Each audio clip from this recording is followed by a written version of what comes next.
அன்பே சிவம், அழகே மனம். மனிதனாக பிறந்திருக்கோம். பட்டு போன பிரிவில் நம்ம என்ன இருந்தோம்னு தெரியாது. நம்ம அடுத்த பிரிவில் என்ன பிறக்கணும் நமக்கும் தெரியாது. யாருக்கும் தெரியாது. ஏன்னா ஒன்லி சிவன் மட்டும் தான் தெரியும். படைச்ச உனக்கு அவனுக்கு மட்டும் அவருக்கு மட்டும் தான் தெரியும். ஏன்னா அவர் உனக்குள்ளே இருக்கிறார், எனக்குள்ளே இருக்கிறார், எல்லாருக்குள்ளேயும் இருக்கிறார். ஒரு ஒரு துளி தான் அவர் இருக்கிறது பூரா. அவர் இருக்கிறது ஒரு ஒரு துளி, மலத்துளி மாதிரி, ஒரு துளி மாதிரி ஒரு ஒரு ஒரு ஒரு உடம்புலையும் இருக்கிறார். அந்த துளி வெளில போயிட்டுனா முடிச்சு பேரே மாறிடும்.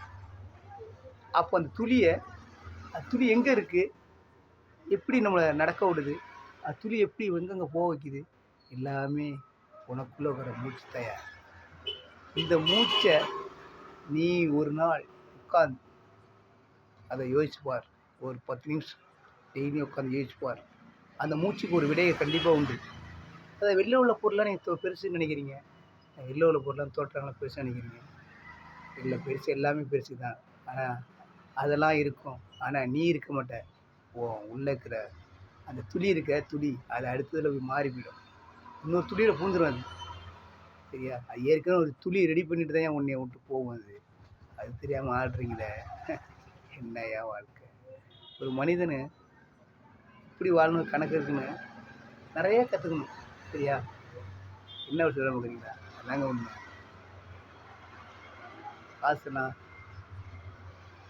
காசு எப்படினாலும் சம்பாதிக்கலாங்க. இப்படி சம்பாரித்து நம்ம எதை எடுத்துகிட்டு போக போகிறது தெரியாது, எதையும் எடுத்துகிட்டு வர முடியாது.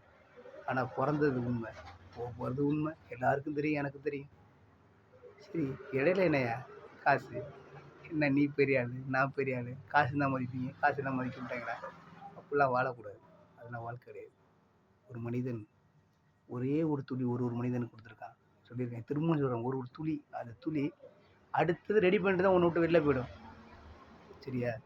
அதான் அந்த ஒரு துளி தான் உனக்குள்ளே எல்லாமே இருக்குது. அதான் சிவனு. அது தெரியாமல் ஆடுறீங்க. அந்த துளியை பார்க்கணும். உனக்குள்ளே அந்த துளியை பார்த்தீங்கன்னா, அந்த துளிக்குள்ளே என்ன இருக்குன்னு யோசிச்சுப்பார். அந்த துளியை பார்த்துட்டின்னா நீ வெளியில் விட எல்லாம் தூக்கி விட்டேஞ்சிடுவ. தேவையில்லப்படா அப்படின்னு. ஆனால் அந்த துளி தான் மெயின். அந்த துளியை பார்க்கணும். அந்த துளி உனக்குள்ளே ஏங்குது, உன்னை ஏங்க வைக்குது, உன்னை எல்லாமே பண்ண சொல்லுது, எல்லாமே செய்கிற. ஆனால் எல்லாமே செய்ய வச்சு ஒரு துளியை மட்டும் அவன் கையில் வச்சுட்டான் பார்த்தியா? என்ன மனிதன். எல்லாத்தையும் விட்டுட்டு அந்த துளியை மட்டும் அவன் கையில் வச்சுட்டான் பார்த்தியா? அவன் எப்போ எடுக்கணும் அவன் வச்சுருக்கான் பாரு. அவன் எடுக்கிறப்ப எடுத்துகிட்டு போயிட்டே இருப்பான். அவ்வளோதான். எல்லாருக்கும் தான், எனக்கும் தான். எப்போ எடுக்கணும் அவன் எடுத்து வச்சுருப்பான். அப்போ எடுத்து போயிட்டே இருப்பான். அவ்வளோதான். போயிட்டே இருப்பான். அவ்வளோதான். வேற ஒன்றும் பண்ண முடியாது. சட்டம் எடுத்து தூக்கி போட்டு போயிட்டே இருப்பான். அவ்வளோதான். அதனால அந்த துளியை பார்க்குறதுக்கு ஏற்பாடு பண்ணுங்க ஒவ்வொருத்தரும். பாய்க்கலாம் சும்மா தான்.